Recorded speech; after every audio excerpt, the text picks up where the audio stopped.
शुरू अल्लाह के नाम से जो बड़ा मेहरबान और नहायत रहम वाला है। खुतबा नंबर 213।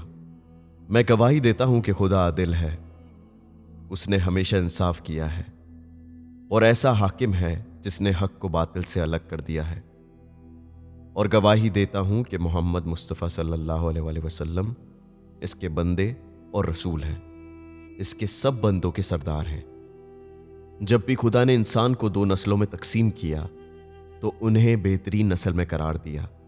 इनके नसब में खुदा ने ना किसी बदकार को शरीक किया और ना फासिक व फाजिर को। आगाह रहो कि खुदा ने खैर के लिए अहल और हक के लिए सुतून और अतात खुदावंदी के लिए सामान हिफाजत मुकर्रर कर दिया है, और तुम्हारी हर अतात के लिए खुदा की जानिब से नुसरत व मदद का इंतज़ाम है, जिसको उसने ज़बानों से अदा किया है और दिलों को सुकून बख्शा है। इसमें किफ़ायत चाहने वाले के लिए किफ़ायत और शिफा चाहने वाले के लिए शिफा है। तुम्हें मालूम होना चाहिए कि अल्लाह के वो बंदे जो इल्म के अमानतदार हैं, वो हिफाजत के काबिल चीज़ों की हिफाजत करते रहते हैं और इसके चश्मे इल्म मार्फत के प्यासों के लिए जारी हैं। विलायत में एक दूसरे से ताल्लुक़ रखते हैं और मोहब्बत के साथ आपस में मुलाकात करते हैं। इल्म व हिकमत के सागरों से एक दूसरे को छलका देते हैं और चश्मा इल्म से सैराब होकर पलटते हैं। न इनमें शक व शुबा का शायद है, न गीबत का गुजर। इस पाकीज़ा सीरत पर इनके मिजाज ढाले गए हैं।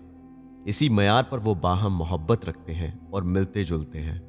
वो लोगों में इस तरह मुंतखब हैं जैसे साफ सुथरे बीज, जिन्हें चुन लिया जाता है और बाकी फेंक दिए जाते हैं। इस सफाई और पाकीज़गी ने इन्हें छांट दिया और परखने ने निखार दिया। इंसान को चाहिए कि इन औसाफ को अपनाकर शर्फ व करामत हासिल करे और क़यामत से पहले इससे डरता रहे।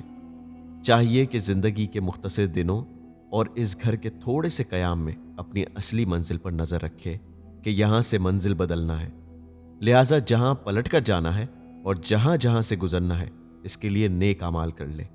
इस कल्बे समीम वाले को मुबारक हो जो हिदायत करने वाले की पैरवी करे और हलाकत में डालने वाले से किनारा कश रहे, और सलामती की राह इसके ज़रिए पा लेता है जिसके दीदा व बसीरत ने इसे ये राह दिखाई। और हुक्म देने वाले हादी रसूल व इमाम की अताअत करे और हिदायत का दरवाज़ा बंद होने और इसके असबाब मुनक़ता होने से पहले इसकी तरफ दौड़े जो तौबा का दरवाज़ा खोलता है और गुनाह का धब्बा अपने दामन से छुड़ा देता है। वो सीधे रास्ते पर खड़ा कर दिया गया है और उसे खुले रास्ते पर चला दिया गया है।